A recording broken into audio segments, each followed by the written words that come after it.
আজকে কোষে দেখি ১.৪-এর এর সেকেন্ড ক্লাস অর্থাৎ পার্ট 2। আজকে গতকাল আমরা ৫ অবধি শেষ করে ফেলেছিলাম। আজকে ৬ থেকে শুরু করব। তো দেখো ৬ নম্বর অঙ্কটা কী বলেছে, ৩০০০ এর নিকটতম পূর্ণবর্গ সংখ্যা খুঁজি যা ৩০০০-এর থেকে বড় এবং ৩০০০-এর থেকে ছোট। মানে ৩০০০ কিন্তু একটা পূর্ণবর্গ সংখ্যা না, কিন্তু তার কাছাকাছি একটা সংখ্যা খুঁজতে হবে যেটা ৩০০০-এর থেকে একটা ছোট হবে, একটা বড় হবে। তো প্রথমে আমরা ছোটোটা বার করব, তারপরে বড়টা বার করব। তোমাদের যদি বড়টা বার করতেও বলে তবুও তোমরা প্রথমে ছোটোটা বার করবে, তারপরে বড়টা বার করবে। দেখো আমরা কী করে বার করি। প্রথমে আমরা কী করব, তাহলে ৩০০০-কে ভাগ পদ্ধতিতে বর্গমূল করব। তাহলে এদিকে দুটো শূন্য, এদিকে দুটো শূন্য নিয়ে নিলাম। তাহলে প্রথমে আমরা জোড়া জোড়া করে নেব, তাই তো? এদিকে জোড়া, এদিকে জোড়া মিলালাম। দেখো ৩০-এর কাছাকাছি পূর্ণবর্গ সংখ্যা আমরা কী আছে, ৫ ৫ কত হবে ২৫, কত থাকলাম আমার তাহলে ৫, কত থাকছে তাহলে এবার জোড়া নামাবো আমরা, তাহলে ০ ০, ৫-এর ডবল নেবো আমরা কত ১০। এবার তাহলে দেখো আমরা কত এখানটায় মিলাবো, তাই তো? এখানে দেখো যদি ৫ দেই, এখানে যদি ৫ দিই তাহলে কত হচ্ছে, ৫ না ৪ দেবো তাহলে। হ্যাঁ, ৪ দিলে পরে আমার হচ্ছে, ৫ দিলে তো বেশি হয়ে যাচ্ছে, কারণ দেখো যদি আমরা ১০-এর পাশে 5 দিই তাহলে ৫ দিয়ে গুণ, ৫ ৫ কত হবে ২৫, আর ৫ অক্ষে ৫, ৫২৫ বেশি হয়ে গেল। কিন্তু আমরা যদি 4 দিই, দেখো 4 দিলে কত হবে, ৪ ৪ 16, 4 অক্ষে 4, 416 হচ্ছে, তাহলে আমরা 4 দিয়ে দেবো। ৪ ৪ 16 মানে 416 হচ্ছে, এখানে তাহলে ৪ দিলাম, ঠিক আছে? তাহলে বিয়োগ করলে আমার কত আসবে, তাহলে এদিকে কত আসবে, তাহলে 4 2, তার মানে কত 8, এই তো ৮৪ আসতেছে, তাই তো? আমার কত আসছে ৮৪। তার মানে দেখো ৩০০০ আমার পূর্ণবর্গ সংখ্যা হয়ে যেত, কিন্তু কিসের জন্য হলো না, কোন বিয়োগফলটা ভাগশেষের জন্য হলো না। দেখো আমাদের ভাগ মিলে যায়, কখনো ভাগ মিলে যায়, কখনো ভাগ মিলে না। কিসের জন্য ভাগ মিলে না কিছু অঙ্ক, কারণ ভাগশেষ কিছুটা থেকে যায়। তো ব্যাপারটা এখানটায় ওই রকমই। এখানটা যদি ৩০০০ থেকে ৩০০০-এর মধ্যে এক্সট্রা ৮৪ বেশি ঢুকে আছে, ওই ৮৪ যদি আমরা বাদ দেই, মানে ভাগশেষ এটা কি, এটা যদি বাদ দিই তাহলে আমরা কি ৩০০০ কিন্তু একটা তাহলে পূর্ণবর্গ সংখ্যা হবে। তো বি নাম্বার অ্যান্সারটা আমরা আগে করব, যে ৩০০০ এর থেকে তাহলে কি ছোট পূর্ণবর্গ সংখ্যা হবে,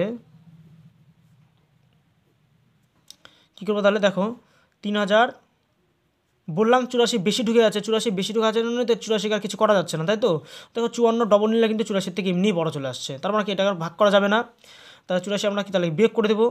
তাহলে এখানটা বিয়োগ যদি করি তাহলে এখানটায় ১০ ৬ ৬ হবে, তাহলে এখানটায় ৮ একে ৯, এখানে তাহলে 10 ধরলে কত হবে ১, তারপরে এখানটা আবার ওই একটা নিচে আসবে, তাহলে এখানে ৯, এখানে ২, তাহলে ২৯১৬ আসছে, তাহলে আমার এটাই হচ্ছে তাহলে আমার অ্যান্সার। বুঝতে পারলে? এবার যদি আমরা এ নাম্বারটা করি, দেখো বলছে ৩০০০-এর থেকে বড় বলছে, তাহলে ৩০০০-এর থেকে কাছাকাছি এটা ২৯১৬, এটা কার বর্গমূল বলো তো? এটা কিন্তু হচ্ছে মানে এর বর্গমূল করলে কত পাবো আমরা, ৫৪ পাবো। ৫৪ ঠিক পরের সংখ্যাটা তাহলে কত ৫৫। তাহলে আমরা করবো এরকম লিখবো, তাহলে ৩০০০ এর থেকে বড় পূর্ণবর্গ সংখ্যা হবে, দেখো ৩০০০-এর থেকে ঠিক কম, ৩০০০-এর ঠিক কম পূর্ণবর্গ সংখ্যাটা কত ৫৪, আর ৩০০০-এর থেকে ঠিক বড় তাহলে কত হবে, তাহলে ৫৪ ঠিক পরের সংখ্যাটা কত হবে ৫৫, তাহলে ৫৫-র স্কোয়ার এটা হবে, তাহলে ৩০০০-এর থেকে বড়।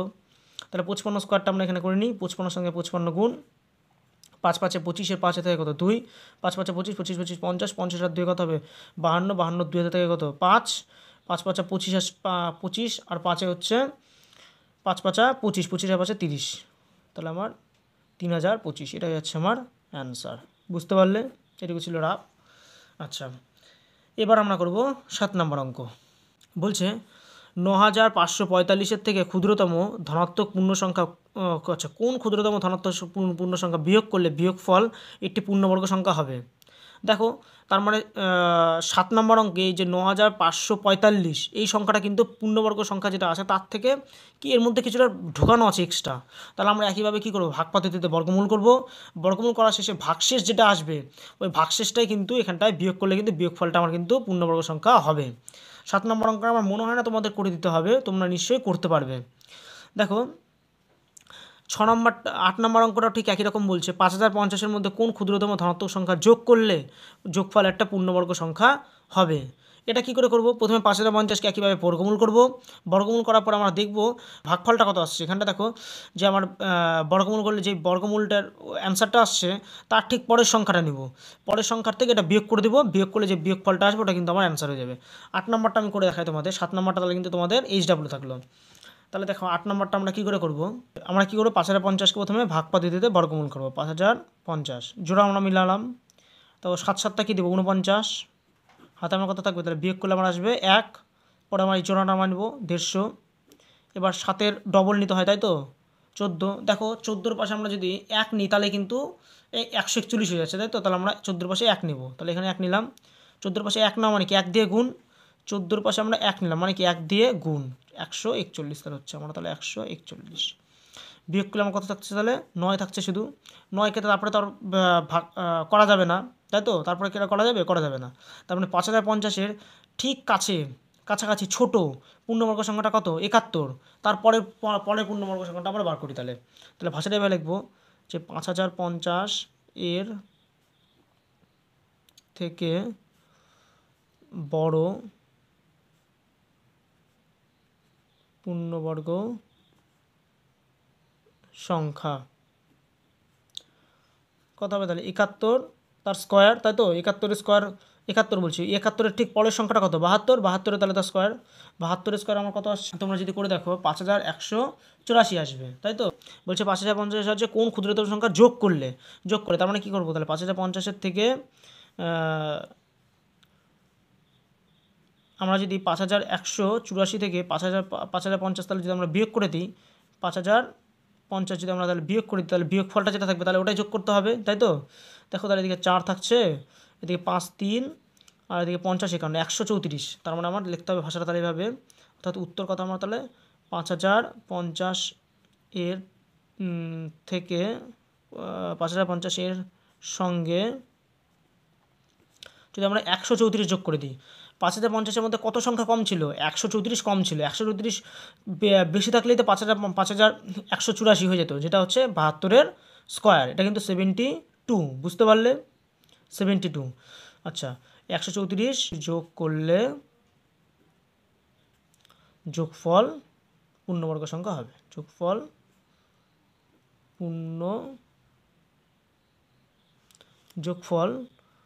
যোগফল হচ্ছে কি আসবে আমার? তাহলে আমার পূর্ণবর্গ সংখ্যা হচ্ছে, তাই তো? যোগফল পূর্ণবর্গ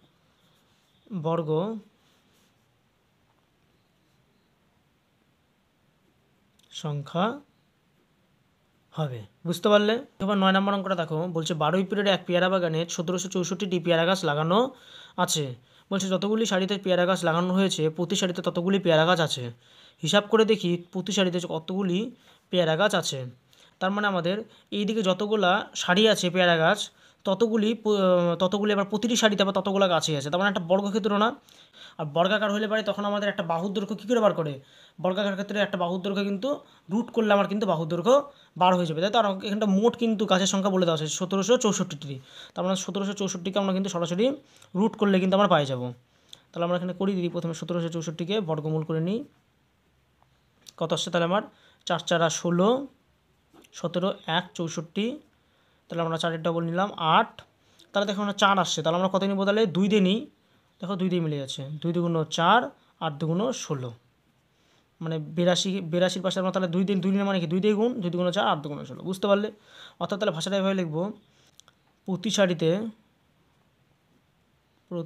সারিতে পেয়ারা গাছ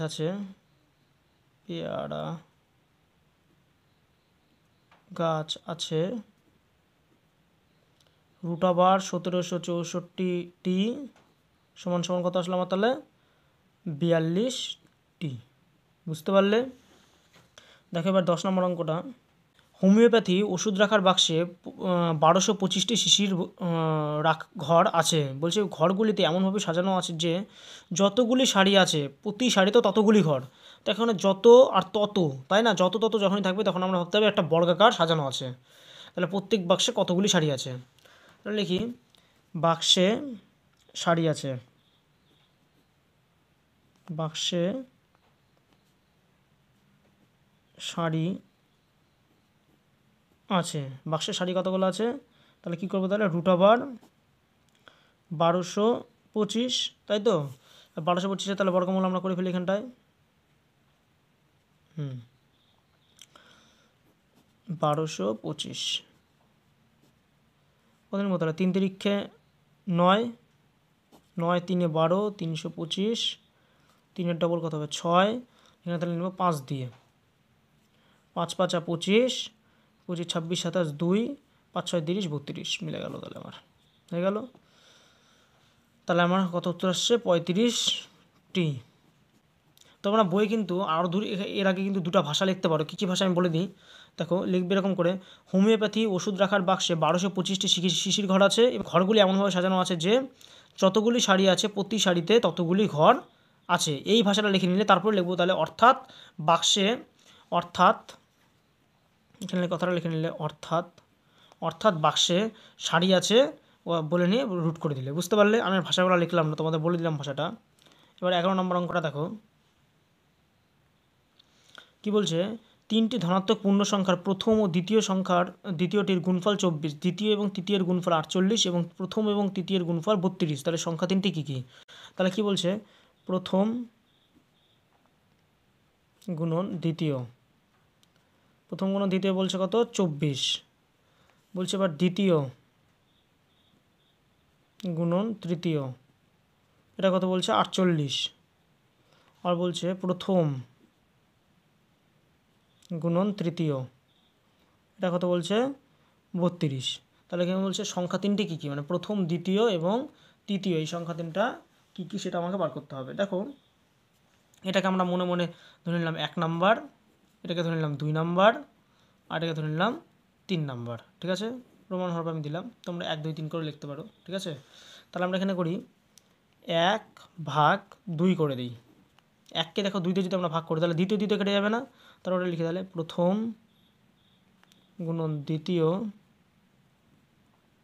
বাই দ্বিতীয় গুণন কী লেখা ছিল তৃতীয়, এটা ভাগ করলাম, এইদিকে ভাগ মানে কি এদিকেও ভাগ, তাহলে 24 বাই কত 48, 24 দুগুণ কত 48, তাহলে 1/2, আর এখানে দ্বিতীয় কাটা গেল, তাহলে কী থাকবে প্রথম বাই কি তৃতীয় সমান কত হলো 1/2, তাই তো। এটাকে এখন আমরা নতুন একটা পেয়ে গেলাম, তাহলে প্রথম বাই তৃতীয়, এটা নতুন তো, তাহলে আমরা এটাকে নাম দিলাম কি 4 নাম্বার। তাকে এবার 3 আর 4 আমরা কী করবো গুণ করে দেবো, 1 2 3 গুণন কত 4, 3 গুণন 4 করি, তাহলে কী হবে তাহলে বলো প্রথম 3, প্রথমে এটা লিখে নিই, তাহলে প্রথম গুণন কত তৃতীয় গুণন 4 বলছি, তার মানে এর সাথে এটা গুণ তো, তাই তো, প্রথম বাই কি তৃতীয়, এদিকে কত ছিল 32, আর এদিকে গুণ কত 1/2, তাহলে 16 হচ্ছে, এদিকে তৃতীয় কাটা যাচ্ছে, তাহলে কী হচ্ছে প্রথম তার স্কোয়ার সমান কত আসছে 16, বা তাহলে স্কোয়ার উঠলে এদিকে কী হবে রুট, তাহলে প্রথম সমান কত রুট আবার 16 সমান কত আমার আসছে, প্রথমের মান কত চলে আসলো, প্রথম সমান কত চলে আসলো 4, বুঝতে পারলে। এবার করব আমরা দ্বিতীয় এবং তৃতীয়। দেখো আবার দ্বিতীয় মানটা আমরা কী করে বার করি, 1 নাম্বার থেকে, 1 নং থেকে দেখো প্রথম দেওয়া আছে আমার 4, প্রথম দেওয়া আছে 4, দ্বিতীয় জায়গায় লিখলাম সমান কত বলা আছে 24, এদিকে এটা 4 কি গুণ, এদিকে গেলে কী হয়ে যাবে ভাগ, তাহলে দ্বিতীয় সমান কত হবে 24 বাই কত 4, 4 6 24, তাহলে আমার কত আসবে 6, ঠিক আছে, বুঝতে পারলে।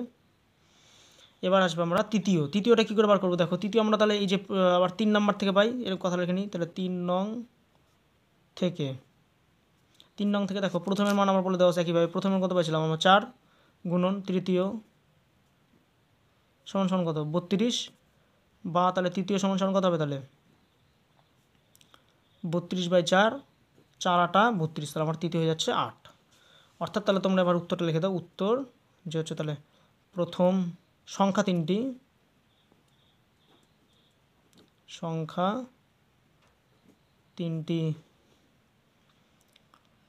হচ্ছে 4, 6, 8, বুঝতে পারলে, এটাই হচ্ছে হলো তোমার অ্যান্সার। এবার করবো আমরা এই অঙ্কটা কিন্তু ভালো একটা অঙ্ক ছিল, হ্যাঁ তোমরা স্টার মার্ক দিয়ে রাখতে পারো। দেখো এবার 12 নম্বর অঙ্কটা দেখো কী বলছে, শিবাজি সংঘের ক্লাবে যতজন সদস্য আছে প্রত্যেকে সদস্য সংখ্যার 5 গুণ টাকা দিয়েছে, চাঁদা দিয়েছে, মোট 5,15,205 টাকা চাঁদা উঠেছে। হিসাব করে দেখি ক্লাবের সদস্য কত কত। দেখো এখানটায় যতজন সদস্য তত গুণকে টাকা দিয়েছে, তার কিন্তু 5 গুণ টাকা দিয়েছে। তাহলে তত গুণ বার করার জন্য আমাকে কী করতে হবে? তাহলে 5 দিয়ে তাহলে ভাগ করে নিতে হবে। প্রথমে আমরা তাহলে কথাটা লিখে নিই একটুখানি। মোট চাঁদা উঠেছে, এই ভাষাটা একটু লিখে নিই। ভাষা লিখে লিখে একটু অঙ্ক করলে নাম্বারটা ভালো পাওয়া যায়, তাই একটু ভাষাটা লিখে নিচ্ছি। মোট চাঁদা উঠেছে কত হবে? তাহলে 5,15,205 টাকা। ঠিক আছে, এবার তাহলে কী লিখবো? সদস্য প্রত্যেকে দিয়েছে, সদস্য প্রত্যেকে কত টাকা দিয়েছে? তাহলে আমি কী বললাম? যতজন সদস্য প্রত্যেকে কি তত গুণ টাকা দিয়েছে? না, তার 5 গুণ টাকা দিয়েছে। তাহলে 5 দিয়ে আমরা ভাগ করে নেব। 5,15,205কে আমরা কত দিয়ে ভাগ করব? 5 দিয়ে ভাগ করে নেবো। তাহলে 5 অক্ষে 5, 0 3 5 15, তার কত হবে? 0 4 5 20, 4 অক্ষে 4। এত টাকা তাহলে কিন্তু প্রত্যেক সদস্য দিয়েছে। এবার তাহলে আমার লাস্ট কিন্তু কাজ আমরা ক্লাবের সদস্য বার করা। খুব সহজ জিনিস, মানে কি আমরা রুট করে দিব। তাহলে যতজন সদস্য ততগুণই তাহলে আমার টাকা হয়ে গেল। এবার কী করবো? তাহলে ক্লাবের সদস্য মানে কি আমাকে কী করতে হবে? রুট করে দিতে হবে। এবার ক্লাবের সদস্য সংখ্যা কত হচ্ছে? তাহলে √1,03,041, তাই তো? 41, এটাকে আমরা কী করতে হবে? বর্গমূল করে নিতে হবে। বর্গমূলটা তাহলে একটুখানি করিয়ে দিই। তাহলে দুটো সংখ্যা এই, তাই তো? প্রথমে তাহলে 3 তিরিক্ষে 9, 10, 1, 30, 3-এর ডাবল কত হবে? 6, আমরা 2 বার দেবো। 2 দুগুণ 4, 6 দুগুণ 12, 6 থাকতেছে উপরে, তাহলে আমার 41 চলে আসলো। 32-এর ডবল নেব, কত হবে? 64, পাশে কত দেবো আমরা? দেখো 641 আছে, তাহলে আমরা কত নেবো? তাহলে আমরা দেখো একবার দিনেই কিন্তু আমার হয়ে যাচ্ছে, তাই না? তাহলে আমরা দেখো 641কে যদি আমরা 1 দিয়ে নিই তাহলে কত হবে? তাহলে 641, তাহলে কিন্তু আমার সরাসরি হয়ে গেল। তাহলে 1 দিয়ে নিলাম 641, তাহলে আমার উত্তর কত চলে আসছে? তাহলে 641, 300, তাহলে উত্তর কত আসছে আমার? 321। এই যেটা অ্যান্সার, তাহলে আমার 321 জন। বুঝতে পারলে? এবার করবো আমরা 13 নম্বর। বলছে দার্জিলিংয়ের এক বাগানের মালিক মোট 1080টি কমলালেবু পেরেছেন। বলছে ওই কমলালেবু কতগুলি ঝুড়ি এনে তার প্রতিটিতে ঝুড়ির সংখ্যার সমান কমলালেবু রাখতে গিয়ে দেখলেন 9টে কমলালেবু কম পড়েছে মানে কি? তাহলে ওর মধ্যে অ্যাড করতে লাগবে। তাহলে কতগুলি ঝুড়ি এনেছেন? তাহলে আমরা ভাষাটা এভাবে শুরু করব যে কমলালেবু লাগতো,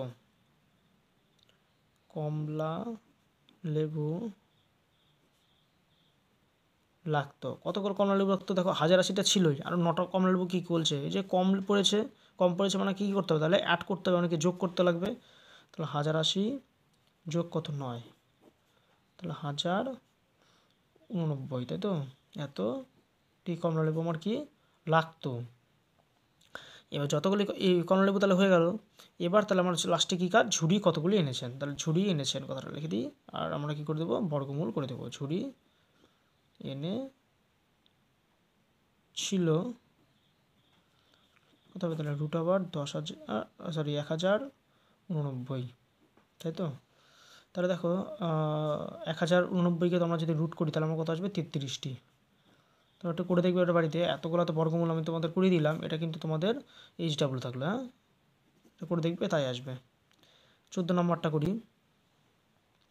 তা কী বলছে? বকুলতলার একটি পুকুর সংস্কার করতে পঞ্চায়েতে যতজন লোক নিযুক্ত ছিলেন তারা ততদিন কাজ করে মোট 12,375 টাকা পেয়েছেন। প্রত্যেকে দৈনিক যদি 55 টাকা পান তবে কতজন লোক কাজ করেছিল হিসাব করি। তাহলে প্রত্যেকে 55 টাকা করে পেয়েছে, তাই তো? তাহলে এখানটায় দৈনিক কাজ করে যদি 55 টাকা পান, তাহলে দিন সংখ্যা তাহলে এখানে কিন্তু বার করতে পারবে প্রথমে। তাহলে দিন সংখ্যা সমান কত হবে? তাহলে আমার 12,375কে কত দিয়ে ভাগ করবো? 55 দিয়ে ভাগ করবো, কারণ 55 টাকা করে দৈনিক পেয়েছে, তাই তো? যদি দৈনিক 55 টাকা করে পান তাহলে আমার উত্তর আসবে, দেখবো আমাদের 225 টাকা, 25 দিন আসবে, 25 দিন আসবে। হ্যাঁ, তাহলে এবার লাস্ট আমার কী কাজ, লোক সংখ্যা বার করা, যে লোক কাজ করেছিল। এটা কী করতে হবে, রুট করতে হবে, কারণ এখানে দেখো যত দিন তত দিন আছে, তাই তো? তাহলে আমাদের কী করতে হবে, রুট করতে হবে। 225 রুট করলে কত আসে আমরা জানি 15 স্কোয়ার কত হবে 225, তাহলে 225কে রুট করে আমার 15 আসবে, অর্থাৎ 15 জন কাজ করেছিল, হয়ে গেল। দেখো একটু 15 নম্বরটা দেখো কী বলছে, 4 অঙ্কের কোন বৃহত্তম পূর্ণবর্গ সংখ্যা 12, 18 ও 30 দ্বারা বিভাজ্য। তো আমাদের কী করতে হবে, 12, 18 এবং 30-এর তাহলে কী করতে হবে, প্রথমে লসাগু বার করে নেবো। তাহলে আমরা যে লসাগু আমরা টুকে রেখেছি, দেখো তাহলে 8, 30, তাই তো? তাহলে আমরা প্রথমে 2 দিয়ে দিলাম, 6 দুগুণ 12, 9 দুগুণ 18, 15 দুগুণ 30। এবার দেখো 3 দিয়ে দিচ্ছি, 3 দুগুণ 6, 3 তিরিক্ষে 9, 3 5 15। তাহলে আমার হয়ে গেল, তাহলে অর্থাৎ তাহলে লসাগু কত হচ্ছে তাহলে আমার 2 গুণন 3 গুণন 2 গুণন 3 গুণন 5। দেখে আমরা 5 দুগুণ তাহলে কত হচ্ছে 10, 5 দুগুণ 10 আর কত 3 তিরিক্ষে 9 দুগুণ 18, তার মানে 180 আছে, তাই তো? 3 তিরিক্ষে 9 দুগুণ 18, 18কে 10 দ্বিগুণ 180। তো লসাগু তাহলে আমার চলে আসলে 180। কিন্তু এটা কী বলছে, পূর্ণবর্গ বলছে না, বৃহত্তম বলছে। প্রথমে বলি দেখো পূর্ণবর্গ বলেছে, তাই তো? দেখো পূর্ণবর্গ করার জন্য আমাদের, আচ্ছা ওইভাবে ভাবো, এইভাবে তো 180 আসতেছেই, তাই তো? 180 তো হচ্ছেই, কিন্তু পূর্ণবর্গ করার জন্য দেখো তো আমাকে এই সংখ্যাটাকে কত দিয়ে গুণ করতে হতো, এটা তুমি 180টা ভুলে যাও বরং। দেখো পূর্ণবর্গ হওয়ার জন্য দেখো এখানটা একটা 2 আছে, দুটা 2 আছে, তাই তো? 1 2, তার মানে কি 2 স্কোয়ার আছে, 3 স্কোয়ার আছে, কিন্তু কি 5 কি একা একটা পড়ে আছে, তো আমরা কি 5কে আমরা 5 দিয়ে এই সংখ্যাটাকে গুণ করলে এবারে লসাগু যদি আমরা 5 দিয়ে গুণ করি, তাহলে কিন্তু একটা পূর্ণবর্গ সংখ্যা চলে আসবে, তাই তো? বৃহত্তম হবে কিনা পরে আমরা দেখছি, বৃহত্তমটা পরে করব, কিন্তু একটা পূর্ণবর্গ কিন্তু সংখ্যা চলে আসবে। তাহলে ভাষাটা এবার লিখি, 12, 18 ও 30 দ্বারা বিভাজ্য পূর্ণবর্গ সংখ্যা হবে কত হবে, তাহলে 2 স্কোয়ার গুণন 3 স্কোয়ার গুণন কত হবে 5, 5কে কত দিয়ে একটা 5 দিয়ে গুণ করবো। পূর্ণবর্গ করার জন্য কী করতে হয়, প্রত্যেকটা স্কোয়ার আকারে আনতে হবে। এখানে কি 5 স্কোয়ার আছে, 5-এর মাথায় তো 1 আছে, তাহলে কী করবো, আর একটা 5 দিয়ে গুণ করে দেবো, গুণ করে দিলাম। এখানে 5 দুগুণ 10, 5 দুগুণ 10, 10 10 কত হলে 100, 100কে 3 তিরিক্ষে 9, মানে 900 হচ্ছে তাহলে আমার অ্যান্সার, ঠিক আছে? তাহলে পূর্ণবর্গ সংখ্যাটা আমার হয়ে গেল 900। এবার এর মধ্যে বলছে 4 অঙ্কের করতে হবে। দেখো কি বলছে, 4 অঙ্কের করতে হবে এবং বৃহত্তম করতে হবে, তাই তো? 4 অঙ্কের, 900 কত অঙ্ক, দেখো অঙ্ক মানে কি কটা সংখ্যা আছে, দেখো 900-র মধ্যে 9 একটা 0 একটা 0 একটা, তাহলে 3টা সংখ্যা, তার মানে 3 অঙ্কের সংখ্যাটা আমাকে তাহলে করতে হবে 4 অঙ্কের সংখ্যা, তাই তো? তাহলে দেখি, তাহলে এই ভাষাটা এবার লিখি, তাহলে 12, 18 ও 30 দ্বারা বিভাজ্য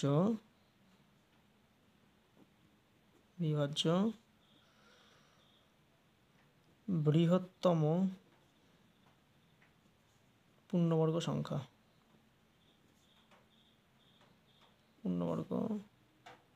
বৃহত্তম বিভাজ্য 4 অঙ্কের বৃহত্তম, এখানে লিখতে হতো 4 অঙ্কের বৃহত্তম পূর্ণবর্গ সংখ্যা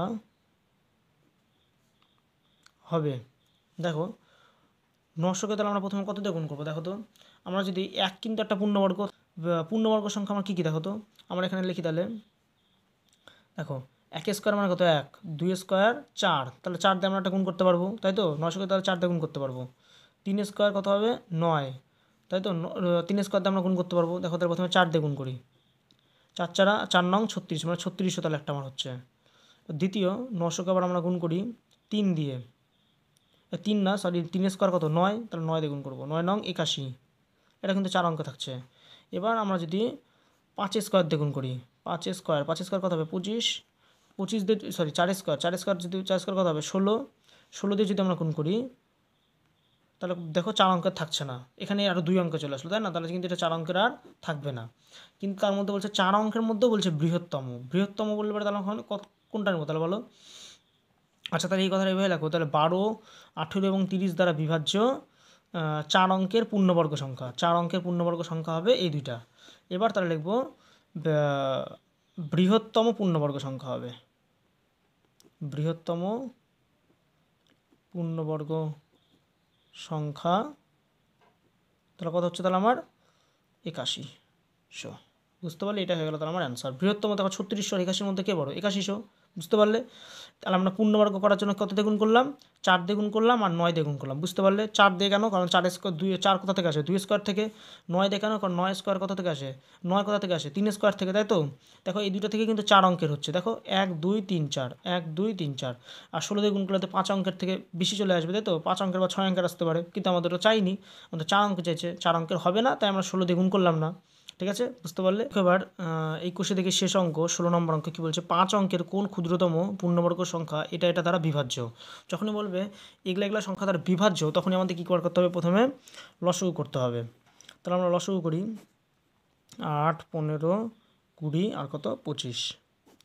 তাহলে দেখো আমরা কত দিয়ে দিব? প্রথমে এই দুটো দেখো 5 দিয়ে যাচ্ছে, এই দুটো আবার 2 দিয়ে যাচ্ছে, তাই তো? তাহলে আমরা 5 দিয়ে প্রথমে চেষ্টা করি, দিই। তাহলে 8 5 দিলে বাড়িতে হতো 3 5 15, 4 5 20, আর এদিকে কত হবে তাহলে? 5 দিয়ে দিলাম না, 3 5 15, 4 5 20, 5 5 25। আবার দেখো 2 দিয়ে দিই, 4 2 8, 3 2 2 4 5।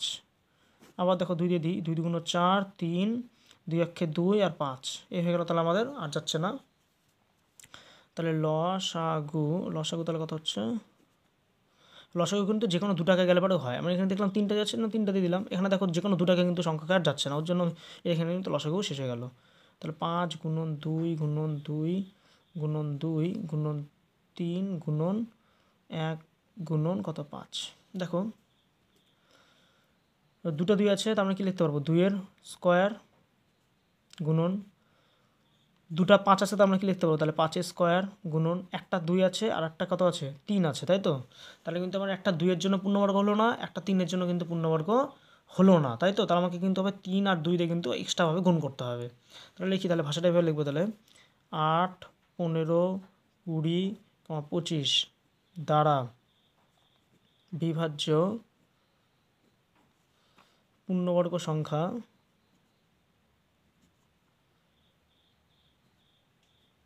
হবে। তাহলে ভাষাটা কী করবো? তাহলে সমান সমান কত করবো? তাহলে 2 স্কোয়ার গুণন কত 5 স্কোয়ার গুণন 2 গুণন 3, এক্সট্রাভাবে একটা কি নেবো? তাহলে 2 গুণন 3, এখানে দেখো একটা 2 আছে, তাহলে আর একটা 2 এখানটায় নেবো পূর্ণবর্গ করার জন্য। একটা 3 আছে, এখানে আর একটা 3 নেবো পূর্ণবর্গ করার জন্য। বুঝতে পারলে? 2 স্কোয়ার কত 4 আর 5 5 25, 4 25 100, এখানে 100 কমপ্লিট। এখানে দেখো 3 2 6, এখানে 3 2 6, 6 6 কত 36, 36কে 100 দিয়ে গুণ করলে 3600। বুঝতে পারলে কোনটা? নাহলে তোমরা গুণ করে দেখবে 3600 আসবে।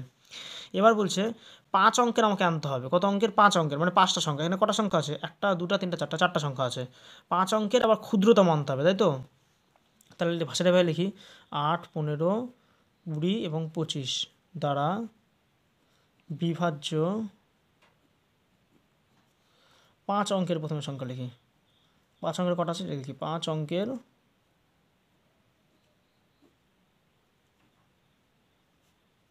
পূর্ণবর্গ সংখ্যা।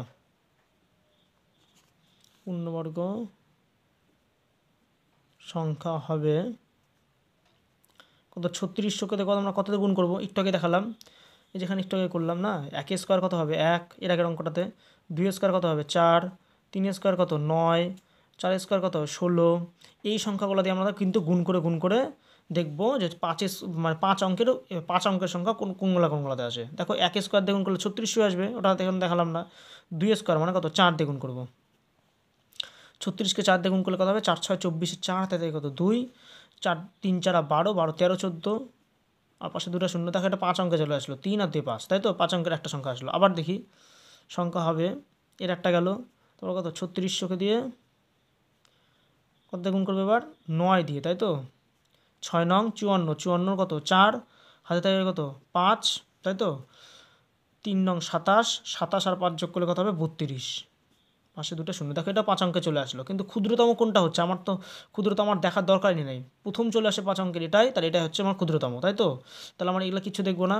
ও এটা এরকম করে আর একটা দেখতে পারি আমরা, যে 3600কে আমরা দেখি আর একটা 16 দিয়ে গুণ করলে কত হবে?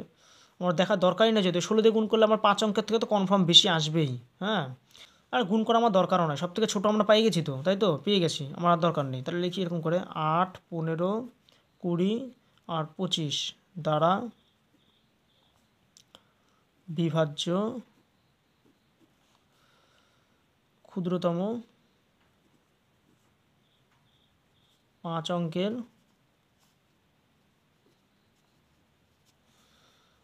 অঙ্কের পূর্ণবর্গ সংখ্যা